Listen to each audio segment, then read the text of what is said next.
What is behind the success of top performing real estate agents and mortgage lenders? What tactics, strategies, and lessons learned have they used to break through and achieve elite status?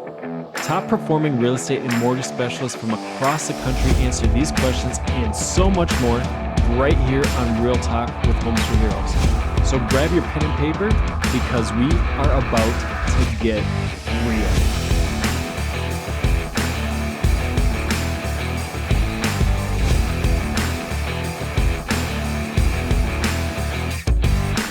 Now, here is your host of Real Talk with Homes for Heroes National Director, Abby Waltz.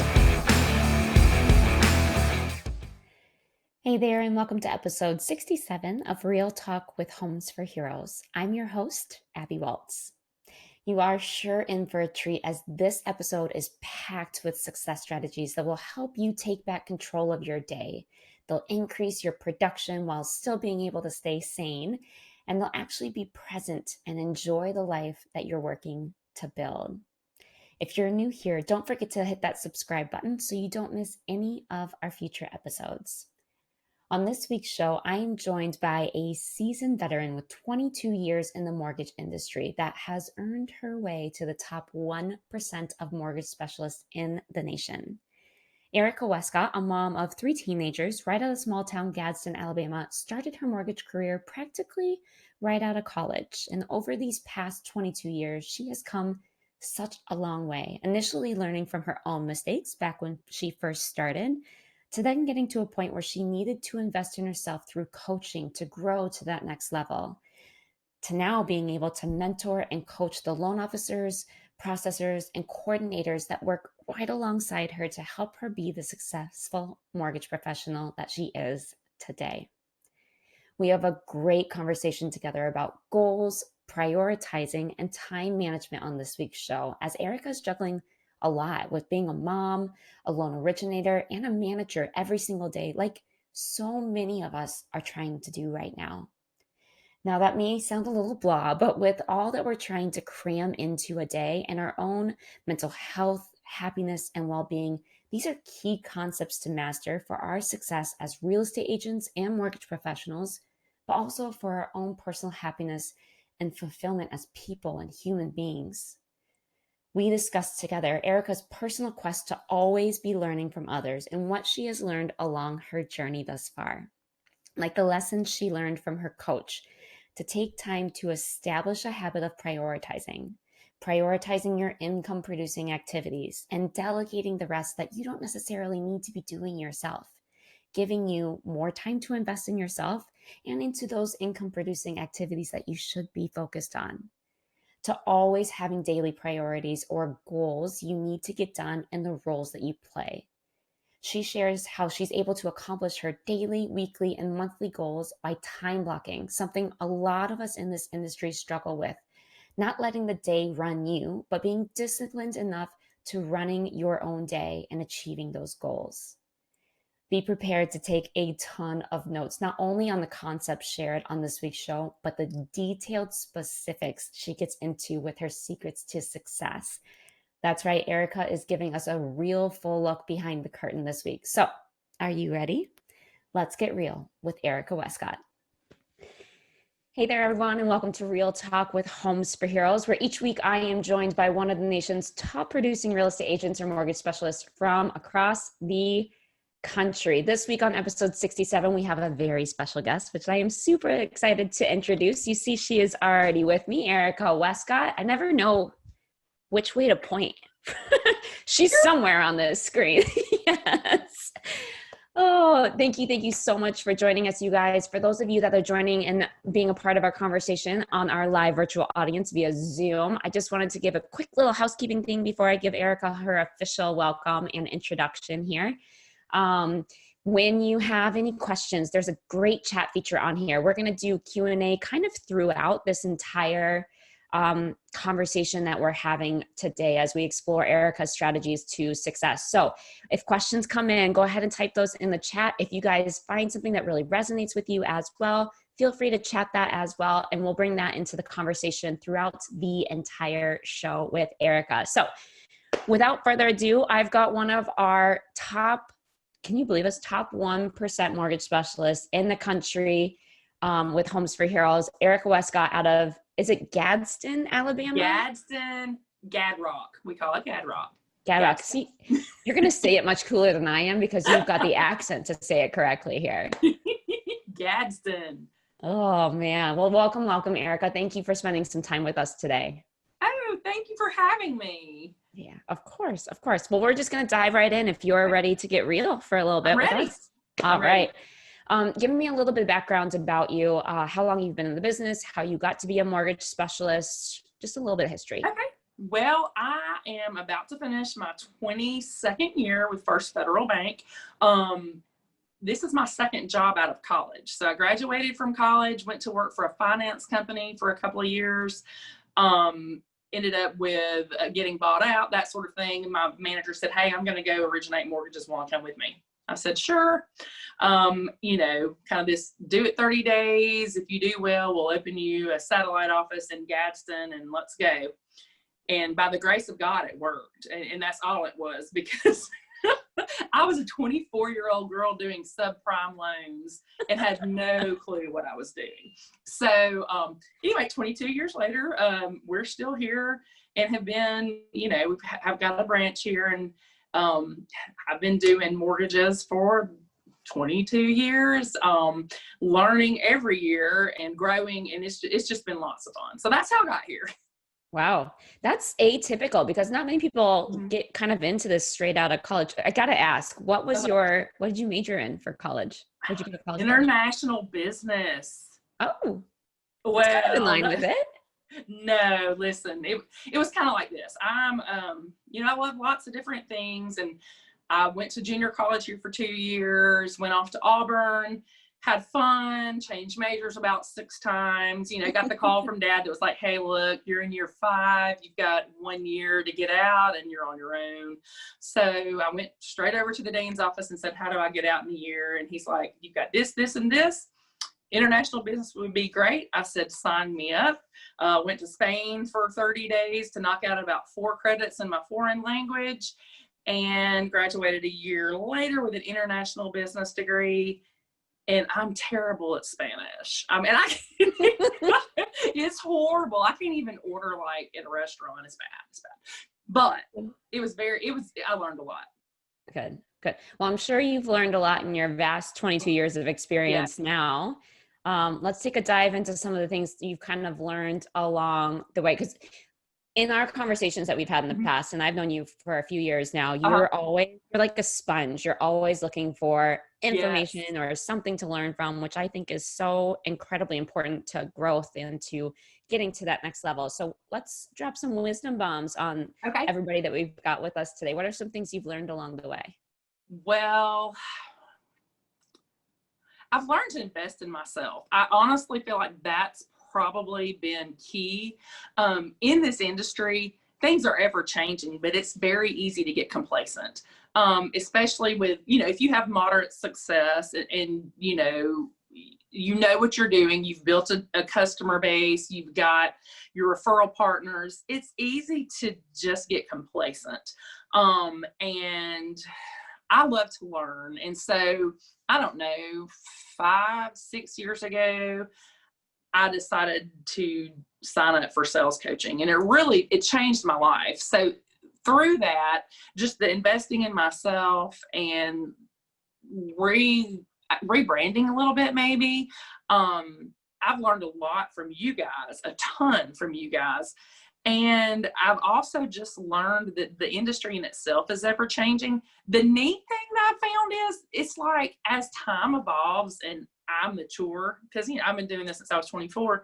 I'm finding different things that I love about the industry. So I love sales, and that's just, I want to see people and talk to people. I love what I do. I believe in our product. The bank I work for is amazing, and it sells itself. But now, as I've gotten a little older, it's kind of like I'm learning that I love loan officers. So like where 10 years ago, it would have been sale for me. now I'm like, wow, how can I help that kid that just started originating loans that's come out of something else? And, there's so much to learn. And in this industry, a lot of your learning comes when you mess up. Because it's so easy to make an error, and people think, these mortgage people, they go to the beach and go do vacation all the time and they never work. Well, and realtors know what I mean too, because it's just a very big misconception, but you learn and you get better when you make those mistakes. So, I have like a long laundry list of, I did this on this loan and messed it up, and that I have a notebook of, okay, if this happens and this happens, that I like to pass off to people, because otherwise you just don't know. Yeah. So you've kind of made the transition over the years of like being a newbie, learning as you go, to investing in yourself from a coaching perspective. Yes. Is what you mean by spending money on yourself to be better. Yes. Yes. And now you've transitioned to a little bit out of coaching, although I don't think you'll ever stop being coachable, right? No, I'd love to learn. Yeah. If you and you're coaching others, learning, then I would do it. Yeah. What better way to learn than to teach it once you've made that transition from being coached to coaching?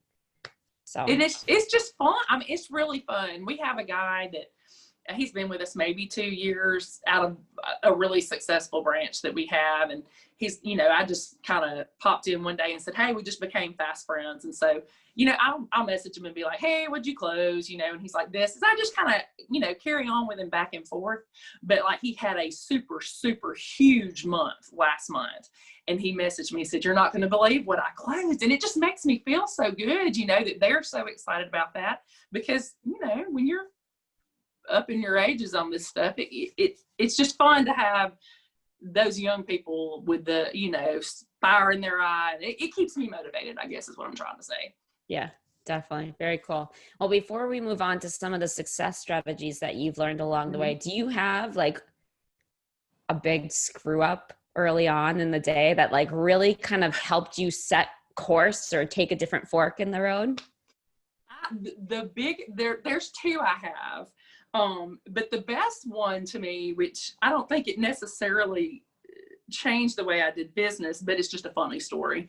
And the real estate agents out there, and the mortgage lenders will appreciate this one. In my first 60 days of originating, I had a client that was going to closing, and the seller was going to pay some concessions toward the transaction. So I got the HUD settlement statement and was looking over it. And I called the seller and told them how much money they needed to bring to closing on behalf of their buyer. And they were like, what? I've never brought money to closing before. I've always just had it come out of my check. And I was like, okay, well, I'll call the attorney and see if that's okay. Oh, how embarrassing is that?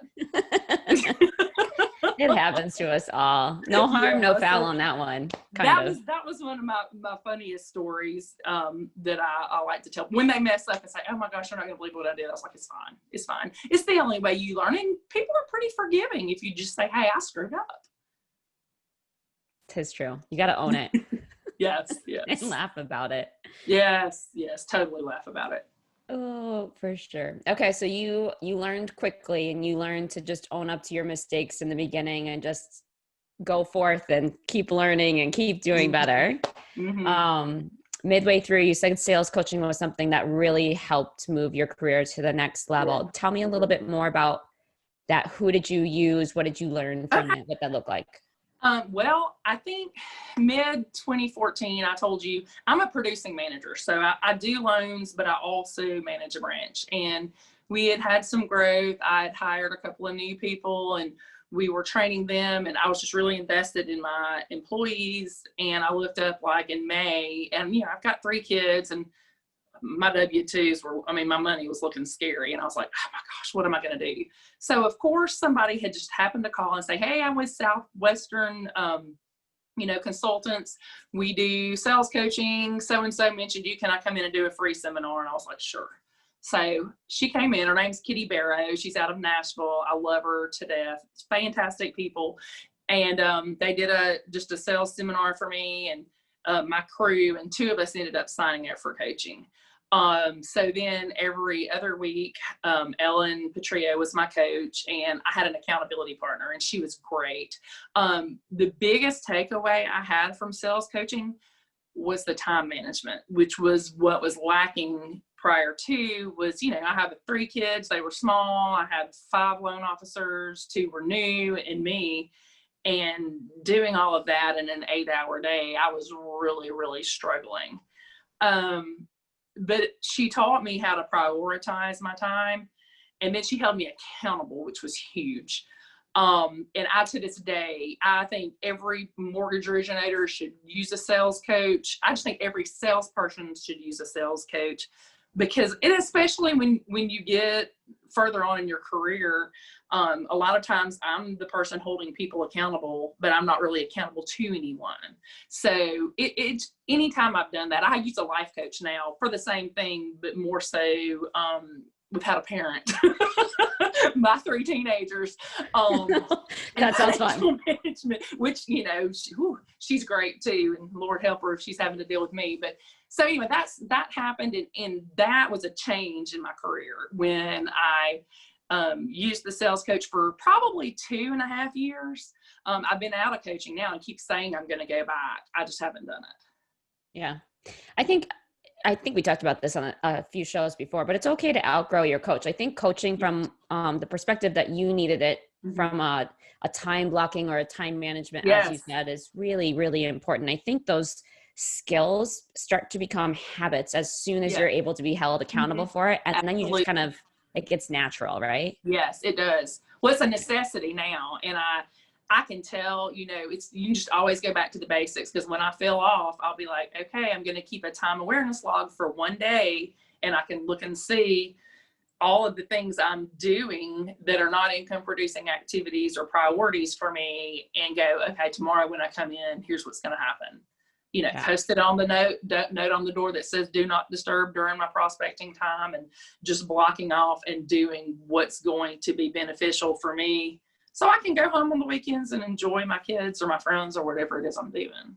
Yeah, definitely. It's definitely like, kind of breaking a horse. You're going to fall off because it is bucking for a bit, but once you get that habit and that muscle memory starts coming into play, you're so able to do it much more easily. Well, and especially right now, since COVID and just the amount of business everybody's doing. I think when I was on the call with you last week, I was like, I've got to go back to basics, because I'm not following my schedule. I'm not on target to do what I need to do every day. And it makes me a mess when I'm not doing it. So we're back on. Yeah. Good. Chaos to controlled chaos to just to control. Right. It's steps. Right. That's exactly right. Yes. Oh, too funny. So tell me a little bit about what you learned specifically, because I think in our industries, especially, right, we're always expected to be on beck and call at all hours of the day. Yes. A lot of realtors and mortgage professionals have their schedules run them as opposed to them running their schedules. What were some key takeaways on your time management for it? You dropped one, and I want to make sure that people heard this about, what's going to make you money, investing in time that will invest back in you. So tell me a little bit about those filters. Well, we have what we call IPAs, income producing activities. And I have a daily planner that I use that basically breaks down into 3 priorities. And those 3 priorities, most of the time, need to be income producing activities. So if that's prospecting my heroes, if it's prospecting with my agents, if it's doing sales meetings, appointments, things of those nature, they have got to be implemented into my daily or my weekly routine, because if they're not, I'm not productive. The other thing with that was just, honestly, I can't be everything to everybody. I like people to like me. That's just, I'm an entertainer personality, and I love people, and I want to help everybody, and I want everybody to be pleased with me, but that's just not realistic. So delegating things that don't have to be done by me was huge. And we have an amazing support staff here in my office that they do that stuff better than I do anyway. But it was just letting go of control and letting them do what they do well and trusting that the system was going to work, which allows me to do more of what I'm good at and use my gifts to better all of us. I'm trying to think. That's What else? a tough transition. It is. It's very tough. That's something I think that all of us struggle with, that whole, not necessarily losing control, because you don't, if you train them right, and you can still kind of oversee them without micromanaging people. Right. And like you said, they get much better in their roles and they do it better than you could have ever done in the first place. Well, right? And absolutely. You know, they don't let me touch a scanner. I'm not allowed to upload documents, anything of that nature. I'm just off limits because it's a mess. I mean, I'm a mess, and they are detail-oriented, high-functioning people who can do the things that take me 30 minutes to do in 3. So once I changed the perspective of, okay, only I can lock in an interest rate. Only I can tell this borrower what their payment's going to be. Only I can sit down with this agent and say, hey, I want to partner with you for Homes for Heroes, and here's what this will look like. I'm the only person that can do those things. But our support staff can upload documents. They can contact borrowers and ask for additional documentation if they need to. And they're really good at it.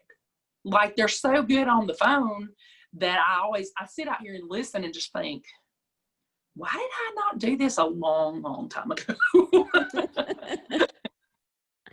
Oh, it's so true. Give me a perspective of what your team looks like right now. Okay.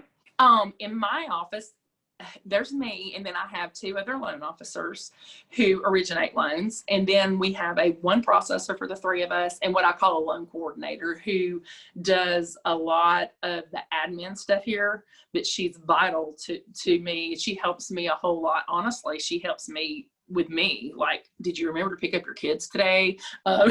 Hey, today, do you pick up your kids? Did you eat? Right. But so it works really well. From initial contact, the borrower or the hero would contact me. I do most of the work. And when I'm done with my application and reconciling like income and asset documents, that file's turned over to the processor, and I'm out. I'm out of the loan file, so to speak, until they get that loan cleared to close. And then I'll come back in. My loan coordinator, Afton, will schedule the closing and make all parties aware. Then I handle getting with the customer as far as how much money they need and making sure the terms and everything look correct. And then we go to closing. Nice. How did you, the reason I asked about your team structure is because I know people are going to relate delegation to specific team members and what their teams look like. But did your coach have you go through an itemized list of everything that you do and then pick and choose what you needed to delegate elsewhere? Or how did that come about? Yes and no.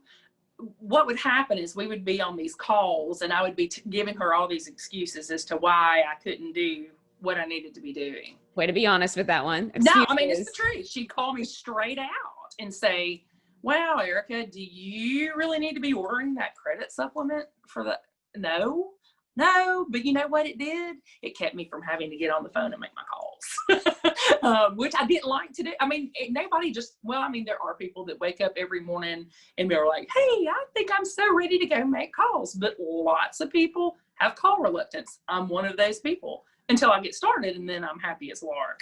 But yes, she identified some for me. My management within my company identified some of that for me. My loan coordinator identified some of that for me.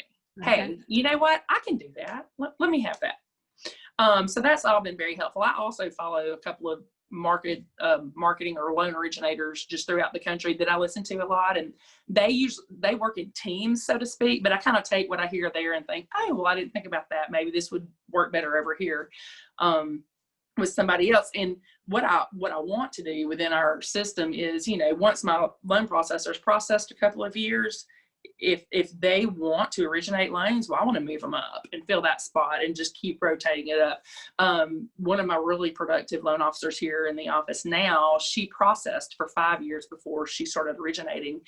And loan processors who have sales skills are the best loan officers ever, because they're Absolutely. so detail oriented and efficient that it makes loan processors love loan officers who used to be loan processors. Yeah, absolutely. It's nice to have that full spectrum It is. knowledge base to build Hmm. upon. It So, really, really is. And it's helpful. You know, like I said, right now, I would imagine most all mortgage lenders, you know, we all need support staff right now. Our closing departments, the processing departments, the appraisal departments, all of these departments are they're overworked and overwhelmed. And having these people that are cross-trained, that can step in and say, oh, well, I used to do this. You know, like right now, my loan processor had a baby a month prematurely, which left us without a processor. And it was just kind of sudden, but they're so good that, you know, we've been farmed out, for lack of a better term, to other offices and haven't missed a beat, sure. which is nice. Yeah. It's Yeah. Cross training is key for sure, nice. because bringing in new people into the industry at a time where you're just like going at a speed you've Right. never gone before. I mean, training is 3 times as much work and It costs you is. double as It does. as It well. totally does. But you know, it's been amazing. You know, the banks pulled some people off the teller line and put them in the processing position. And I'm like, I have one girl I work with in particular. Her name is Ashley, and I'm thinking, she's been doing this a month. I mean, like she got my one of my loans was her first loan, and I was like, and I never could tell a difference. My borrower could never tell a difference. And I was like, that's amazing. Because Yeah. people want to do well and they're eager. Yeah, absolutely. I know in our discussions, another success strategy that you've had that you've started employing, and you touched on it before, is your time blocking and your time management, but you also briefly touched on your 3 roles that you did and then your 3 priorities that you have for each. Share a little bit more about Okay. what's the story behind that. Well, here's my define my day daily planner. Shameless plug. I love this thing. I've been using it for about 3 years. And so in it, it's kind of got 3 priorities, and I identify myself as having 3 roles daily. I have mom, I have manager, and I have loan officer. And so I put each of those down every day: loan officer, mom, and manager. And what are the 3 things I have to do each day to be the best at that particular area that I'm trying to do. Like today, exercising is one, because if my kids are with their dad today, and I really just need to go exercise for the benefit of everybody in my life. But you know, that could look different. You know, loan officer every day prospecting should be on there. And then like, okay, what am I going to do for my next hero project? So a lot of my time blocking in those priorities are planning hours. Because I plan my schedule out pretty particularly. I'm pretty regimented with it, so that I know, like, okay, if I'm going to schedule, like tomorrow I'm taking pizza to one of the police departments, and I know that's in my day, and I try to do that twice a month, take that somewhere. So certain things I just have to work around, and then say, okay, if I'm going to prospect and I'm going to do that, then is it realistic for me to think that I'm going to, you know, call 25 real estate agents that day? And the answer may be no, but I think I would rather know that's not realistic for Thursday. I'm going to do 5 on Thursday and 20 on Friday, instead of trying to get those 25 in a time period that was never going to work anyway. Sure. So you're planning, not only you're looking at it I'm assuming every morning you're looking at this to make sure that it's. I make these lists every night in my bed before I go to bed. Every night. Like it. So that I know in my head, I go into bed, I do my Bible reading or whatever, my devotional, but that I do that before I go to bed, just so I know when I wake up in the morning that my day is planned. And I know, and listen, 90% of the time it doesn't go as I write it down in this book, but I just know where my focuses need to be. So if I get in the office and the phone's ringing, I'm going nuts, I can always look back over there and go, oh, I haven't called my 10 heroes today, and I'm over here trying to put out a fire on a schedule of closing that has to do with a seller that doesn't have anything to do with me. And Afton can do that, and I'm going to get back to my heroes. Yeah. Prioritizing is key for Mhm, sure. And I love that you do it at night. I found that helped me when I started implementing mhm, doing it at night. I mhm. actually do it Sunday night for the entire week, typically for Right. myself, but it helps me sleep at night.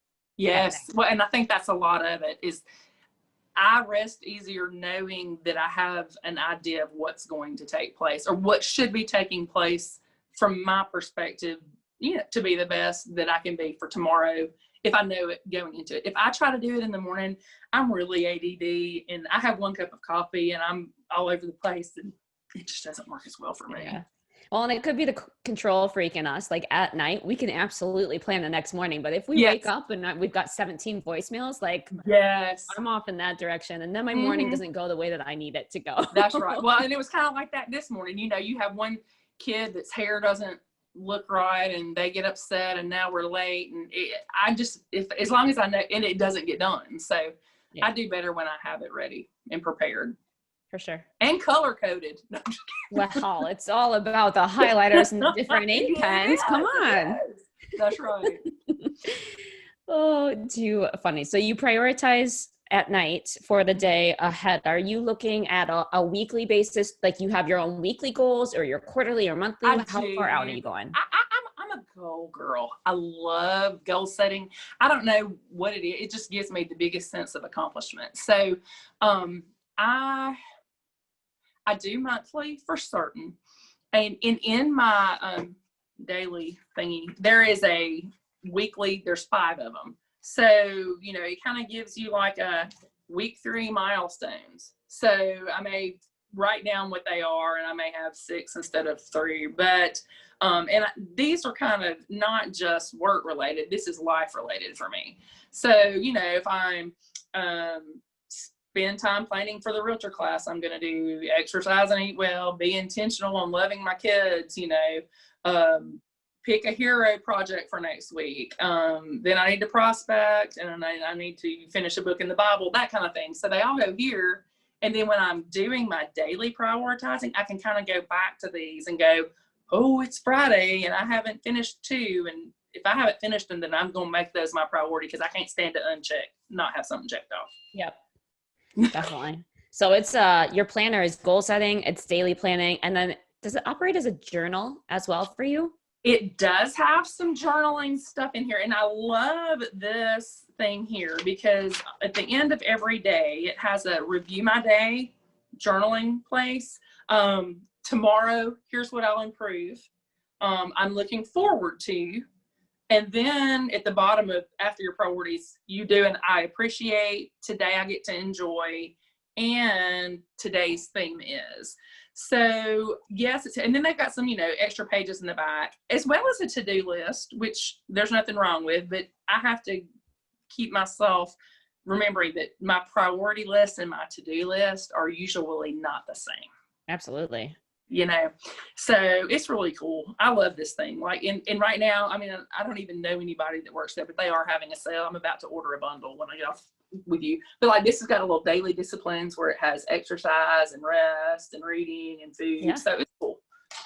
Yeah, for those of you that are listening on the podcast and can't see it, it is like an actual planner that has pages upon pages of what she's saying, the to-do list, the priorities, the goal setting, what's going to get accomplished today. It's really cool. And I love the journal component of it because of the mindset aspect. Mm-hmm. It's really nice, especially as a mom, to be able to quick journal that really fast. What happened today? What did I accomplish today? What am I going to improve on today? So that you can like stop and leave that at the door before you walk into your house and you're present with your kids. And I can say that about this here is, I'm divorced. So I'm a single mom of 3. And when that happened with a busy career and they're real active, my time with them has to be really intentional. And especially when you're juggling 3, I've got one that needs more attention from me than the other 2. And on my monthly goals, that one-on-one date with each of them is always there. And I know, heaven forbid, I can't finish the month out without checking off the goal. And I hate to make it sound like that, but if that's what it takes to make sure that I get that time with my kids and they're happy, that's fine with me. Yeah. If it's important enough to write down as a goal, it's probably important enough for you to be able to exactly. Yes. Sure. Yeah, I love that. We do that too, especially for your own mental health, is to, take take in the day and just figure out how it did. Like every single night at dinner, we always ask, what did you learn? What are you grateful for? And what was your favorite part? Right. Just putting that Right. positive intentionality, Yeah. because I know you're big in intention. Well, I mean, the mindset stuff, it really is so, so, so important. And I work on that a lot as an adult with my life coach. I mean, that's probably the majority of the work we do. Yeah, absolutely. Because it helps you be healthier and stronger for those that need you. Absolutely. All right, let's get into prospecting, because you've mentioned that quite a bit. You always have that as a to-do. What does prospecting mean to you, and what does that look like? Well, and honestly, I guess maybe I hate putting that label on it, because I know it might sound used car salesman-y, but to me, that just means I am being intentional in reaching out to my circle of influence or my referral partners, my heroes, my past clients. I mean, those are the people that love me and want me to do well and want to support me. And all I have to do is ask, and they do. But I want to check on them too. So a lot of times my prospecting time really doesn't look like prospecting time, because I'm like, okay, today I'm going to text 10 of my previous clients and just see how they're doing. I'm not asking them for business. I want to know how they are. One of my best friends daughters got married last Friday night, and we got to go to the wedding, and I ran into somebody. He was like, "Hey, are you that mortgage girl?" And I was like, "Yeah, whatever." But that was fun. But I had made the mom and dad alone. They're both teachers. I made the child and her new husband alone. And so a lot of that, I mean, it's done just, I love people and I'm a community person. So most of that, sometimes the prospecting may mean I go to a chamber meeting. But it's just getting out and being in touch with people, and just checking in to say, hey. I mean, especially right now and during COVID, teachers are, they're hanging on by a thread, and just shooting a text to say, hey, I thought about you. How's it going in your world today? Just does the world for them. Yeah. Absolutely, for sure. Now, I know in getting to know you a bit better, it's not just your past clients, because I know we've got a lot of newbies on this podcast as well. Yeah. So tell me a bit about who else you're reaching out to and what that might look like. Okay. So, like when I started with Homes for Heroes, which was about 2.5 years ago, I think I talked a little bit about that complacency earlier. I needed something to energize me. Like I needed a new avenue and some new people to invest in. And I heard about Homes for Heroes and got into that. Well, I mean, so now I'm meeting new teachers. I go, like I said, I've got 3 kids. And so I know a lot of teachers anyway. Lord help, they know my kids. But I look at it that way. I may, like at the beginning of school, some survival kits, for lack of a better term. Like I said, I'm a cheesy girl. I like to do fun, cheesy things with candy and goofy ideas. But I guess anybody I'm meeting to me is a prospect, because the bank I work for and we just provide value. I mean, I believe in what I'm selling, because it's air a company quotes included in that, you guys. Selling, air quotes. Selling. Yeah. Because I do. And so I think a lot of new people are concerned. Well, and this goes back to the call you had last week with Jamie. Is that right? When she said, being in sales is an honor. It is. And you're not imposing on somebody if you're adding value to their life, period. So, I've got a lot of new home buyers who are my friends' kids. And this is fun because we're at that age now that they're having children who have gotten out of college. They're getting married. They're having babies. And I have a whole new generation of people that I'm helping getting houses, and it's crazy. But I just think everybody's a potential customer. And even, here's the thing. I don't have the best product for everybody every time. But I've been in the business long enough and I live in a small town. If I don't have the best product for you, I know who does. Let me connect you with them, So being in this industry is not always about us getting the customer, because sometimes I'm not the best option for the customer, but I know somebody who is. Yeah. Yeah. That's a very wise thing for you to say. Most people wouldn't actually acknowledge that they're going to send business away to somebody else who might be better able to suit their needs. I do it all the time because it's not about me making a sale. It's about what's best for them. Yeah, absolutely. And that kind of shines through, I think, with your clients, which makes them lifelong clients, well, not just customers. And I may be like putting a question in your mouth. But you asked somebody this question, and I think that that first success camp I went to was career changing for me. Well, it was life changing for me, honestly. The one in Nashville, just because I'd never, I live in a little bitty town in Alabama. We don't do stuff like that, and I met so many neat people, but the affiliates that got up there. And the message that was driven home to me was, make this story about the hero and not about you. It changed the way I do business. Wow. It really did, like forever. Tell their story. That was the message I took away. And I don't remember if it was Mario. I think Mario was definitely one of them. And I cannot remember her name, but the woman who was married to the law enforcement officer that sells real estate, little blonde-headed woman. And I think that she lives in Nashville. She did. She was our foundation grant. Oh my Barbara. Gosh.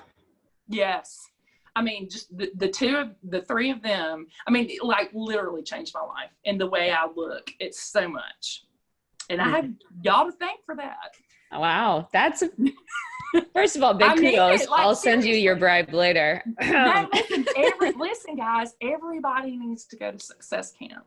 Everybody. It changed. I learned so much, both the 2 years I've been, enough so that I still haven't gone back and pulled out everything that I took down and implemented it. But I could, that one thing in particular of telling the hero's story, it's changed me. Very cool. Yeah, it's such a unique perspective to really shine the spotlight on the client and to do what's right by them. It definitely takes the sale component, at least the stigma of selling out of it. It really, really does. And again, when you're doing it that way, you don't look at it like it's sales. I get to help them get in a house. Right. It's fun. Yeah, definitely. You also mentioned that you don't necessarily just prospect for clients, you're prospecting for referral makers and agents as well, right? I am. Yes, I prospect for, future employees. Because it's my job to staff and grow our branch. And you'd be surprised at the people who come through here that I think, God, they make a great loan officer one day. Or, man, that girl has got all her paperwork together and she's made so many notes. She may need to be a loan processor one day. I recruit from my client base a lot. Usually it's a jokingly like, haha, but this one guy in particular, he's a car salesman. And I'm like, are you sure you like selling cars? He's like, I love my job. I said, great. But if you don't always love your job, please call me because I want you to come originate loans over here. It's so fun. We get to meet lots of new people, and I've got the people, these heroes. I went to the gym. I started this boot camp class, Lord help, last week. It's way too early and I'm way too old. But this guy was like, hey, are you the girl that brings pizza to the police station? And I said, yeah. He said, thank you. I'm so-and-so. And I was like, wow, you're welcome. It's amazing how just smiling and being nice to somebody goes so far. Yeah. Or making them feel special by just taking time out of your day to drop off a pizza. Yeah. Right? They love that. And you know, especially with the law enforcement agents right now, I mean, they're not getting a lot of love. So, and he said, you have no idea what that means to us right now, because we don't get, you know, we don't get many thank yous right now. So, Yeah. Yeah, let's talk about that for a second and bring it home from a timing perspective. I mean, COVID's been going on for, I don't care to share how long it's been, too long so yes, far. yes. We have had a lot of stuff happen in our law enforcement community. How has that impacted and shifted your business? Well, it's changed it some. Initially, in the beginning, a lot. Again, I'm in a small town, and I guess the potential for mass spread is not as severe here as it is in some of our other markets, even with the bank. But you know, we've done a lot of digital document transmission. I actually like the flow of the business from a data entry perspective better this way. We've taken out a lot of the face-to-face meetings, which is there are good parts to that, but there's also bad parts to that. So a person like me who really likes to talk a lot and get to know your clients, you don't get that as much when you're not face-to-face. Right. But it's changed it in that, you know, our systems have to be, honestly, our systems for fraud detection have to be more regimented, just in the information we're receiving and the questions that we're asking. There's a lot of that's, I guess, I have to pay more attention to. When I have a client on the phone, or I'm taking an application face-to-face, which I don't do a bunch of right now, but, you know, these lead-in questions are easy to ask. But when I'm dealing with an online application, not so much, you know, because I don't get the feel for where the things go. And I think I'm going off the radar here, but it's changed. I mean, it's harder to do business, especially because our agents they can't have open houses. That the selling is different on that. But we've managed okay. I mean, we're having record production months every month, which I think everybody in the mortgage industry is. And that the managing of the extra business is tiresome, but we're blessed to be able to do it, and we'll do it while we can. Yeah, but it's going right now for sure. You just It gotta is. be able to It is. keep And up. it's fun. I mean, because, you know, like, my loan officers are succeeding and they're thriving. It's an exciting time because they're seeing, you know, wow, I never thought that I could do this, and, you know, that I'd close this much. And it's not a normal year. I mean, and that's okay. You know, we all understand that, but it's so nice to know, hey, I'm not at capacity at 15 loans like I thought I was. I'm at capacity at 25 loans now. So, okay, you know, maybe I need to be working harder to do that more consistently. Yeah. Yeah. From what I've understood so far, the switch from in-person to doing a lot online has upped the efficiency perspective, which has allowed us maybe not necessarily to get to know our clients as well as we have in the past, but it's really raised the bar from an efficiency perspective, which allows you more time to get to know either your clients or your past clients even. Yes. Yes. Well, and just the checking in stuff, you know, because, I mean, you know, I'm a single lady, so a lot of my friends, you know, we're bored. So I've been able to work a lot, but I've also been able to check in on people a lot. And just, you know, hey, how you doing? You know, I know my friend, the nurse, is home by herself on the weekends, and just checking in on certain people and, you know, hey, are you okay? And how are things going for you? And a lot of those people have been able to buy houses during this time because they have the downtime to focus on it, which has been great too. Yeah. Downtime to focus on it, downtime to spend time in the homes that they don't want to spend time in anymore. That's right. That too. Yeah. We've got a lot of people that have been calling for renovations because they need to add on, like, the husband needs a man cave, the wife needs a she shed, whatever's going on, you know. Oh yeah. And our heroes are gainfully employed too, which is one of the best things about, I don't think anybody foresaw COVID coming down the pike. Right. But yeah, that's been a resiliency to the clients that we serve for sure. That's been nice to see. Yes, absolutely. Let's get into kind of what your outreach initiatives look at, because I know you're not just an originator yourself. You also have to manage, which means you have to be a rainmaker for the loan officers in your office, as well as for your own business. What initiatives are you doing right now to fill the pipeline for the future? Well, right now, we are really just going back to the basics. We're a primarily a realtor referral based company. I would say, in a typical year, our bank is 90% purchase, 10% refi. That's been out of sorts this year, and I think that's been that way with everybody. But it's really going back to the basics, and we may not be able to take agents to lunch or go in. No, they're not in their offices right now, but we can still provide value. So it's looking a little different. We're having brainstorming meetings to kind of figure out what can we do to still remind these people we add value. How can we help them sell houses from home? And so that's some of the outreach we're doing. We're being asked to come and do some presentations now, 6 feet away and whatnot. So some of that, which is the part of the job that most of us love, is the educating. And that's what I love to do. And now we're able to do some of that more. So that's been good. Otherwise, we're just touching base. I mean, it's a lot of just keeping in touch with the agents, keeping our agents informed on what's going on the files, because there are so many files right now that some of that sometimes can get lost in translation. So it's really just going back to the basics and making sure what we're doing every day lining up with who we say we are. Yeah.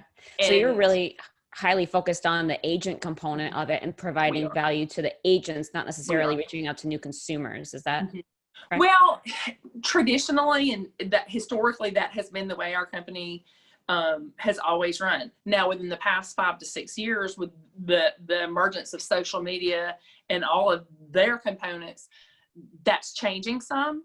But we typically were not a direct to consumer marketing company ever. We don't advertise at all. So all of the referrals that we get were realtor referred, and that's changed some to where, the social media presence for a loan officer, it's necessary. Sure. And to be honest, we're mortgage lenders. I'm not a social media marketing specialist, and neither is anybody else in our bank. We're still trying to learn how to navigate that. Yeah. Because that's not easy. And especially when you've got 50 loan officers in a bank with 50 different personalities, you've got 7 branches that all look completely different. How do you brand that under the bank brand and still put out a good product? Yeah, I don't know. If you ever know how to do that, please let us know. But yes, it is. When I say go back to basics for my office is loan originators, it's primarily going to be with our real estate agent referral partners. Perfect. It's a great way to take on. There's nothing wrong with that way. It's building relationships with people who bring in the business.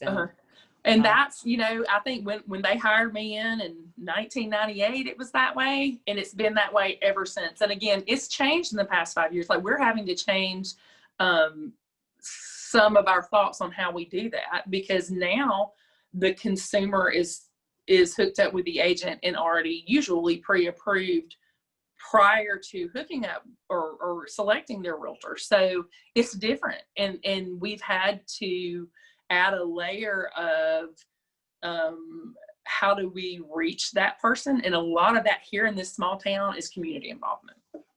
Yeah, very true. Very true. How about from, besides the referral maker component, from a hero perspective, how are you reaching out to your heroes, and has that changed over the last 6 months at all? Well, it's ramped up for sure. I like handwritten notes. I'm a note writer, a thank you writer. So what I did, like one of the things I did in August was I printed my hero list, my previous loan closing list of all my teacher heroes, and I just wrote 10 handwritten notes a week. Thinking about you, it's going to be tough going back to school. Thank you for all you're doing. Love you and wishing you the best. And I just sent those out for 4 weeks in August. So I sent out probably only 40 notes, but I mean, that has worked and for me, because that's just kind of my personality. And like I've told you, I'm a goofy, cheesy person, and I like to sing in my Snapchat and send little messages. so depending on the closeness of the connection with my heroes and my teachers or whatever, I might put on a little Whitney Houston and do a cheesy filter with a voice change and sing to them and send it to them just for fun, once a week. But I just want to bring me, when I'm doing my prospecting, it hardly looks like, hello, this is Erika Westcott with First Federal Mortgage. Thank you for being my client in the past. How can I help you today? It's just me being me. Yeah. No, as it should be. That's they got to know you as that. Yeah. Might as well just continue down that path. Yeah. And I do go, I've got athletes. So I'm at the school functions a lot, and just going to ball games and, asking how they're doing. I just connecting on a verbal level for me. It's just talking to people. Yeah, definitely. Very cool. Well, I've got a few rapid fire questions for you if you're up for it. I'm up for it. Okay. The first one's the toughest. So okay. It's not all that hard, but I'm just going to forewarn you with it. Okay. She's like thinking. I can see you thinking. I am.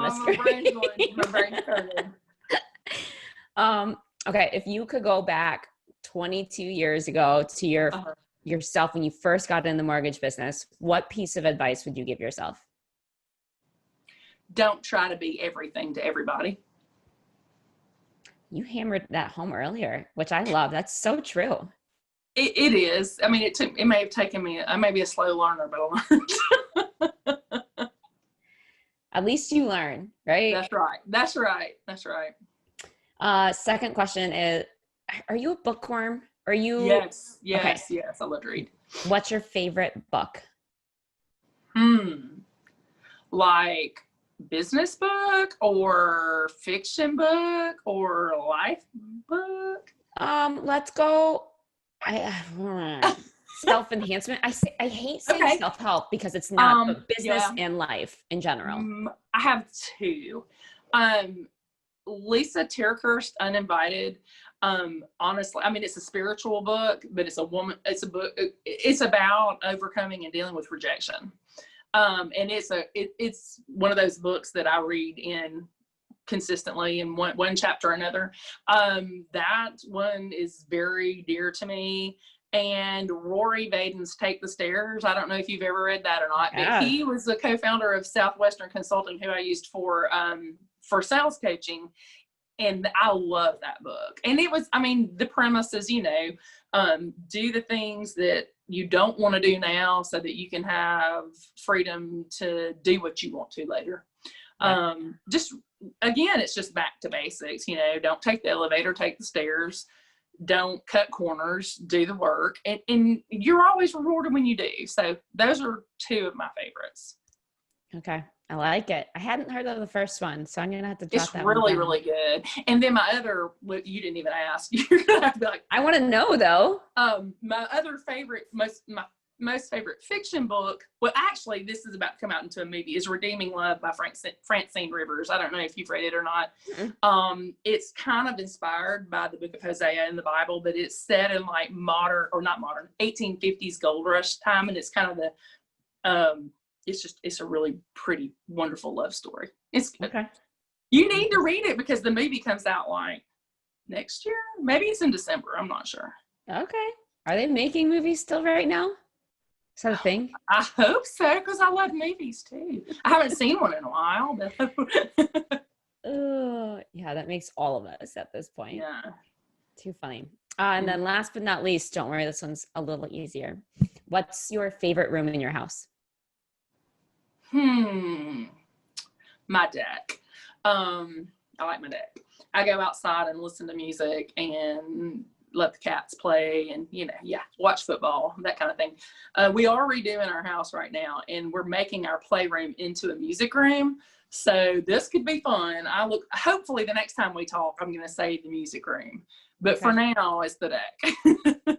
Are you like soundproofing it? Soundproofing it so you can just throw the kids in there, or No.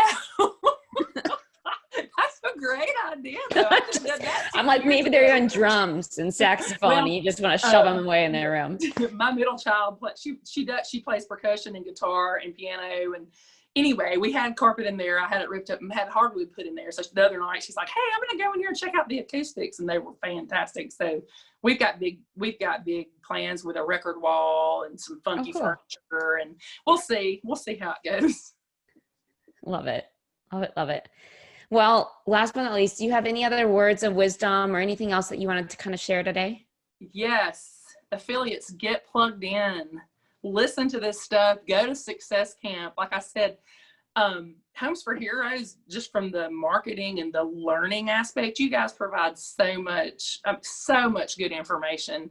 And it's made a difference in my career as an originator, just as much as a loan officer, and not necessarily with the heroes, just as much so. So y'all plug in and listen to these people. And Seth is fantastic in marketing. Oh my gosh, like he can take anybody and make them look like they know what they're doing. So pay attention to him. Yeah, Seth pumps out some serious content for us that's super helpful. It's amazing. For sure. Well, Erika, thank you so much for your time. Welcome. Oh, this was so much fun. Oh, I can't wait to see y'all whenever we have Success Camp again. Yes, we will find something fun to do in 2021. I know it. Yes. But 2022, that venue on the beach with like 45 acres of beach frontage. Yes. It's going to be, I can't wait. Hey, I'll be turning 50 that year too. It's going to be a big 50th birthday party. Let's be honest, that's really why we moved it. Because we didn't have it this year. I knew it was. Okay. Oh, too funny. Well, thank you so much for your time, Erika. And for everybody else that joined us on the show, thank you so much. I hope you learned as much as I did. I'm always taking lessons from our top affiliates. So I've got a few pages of notes. I know Katrina was in the background taking some notes for us too. So it was a great show. I hope you guys enjoyed it too. So Erika, thank you again. And thank you. Everybody else, we'll see you on the next show. See you next week. Bye.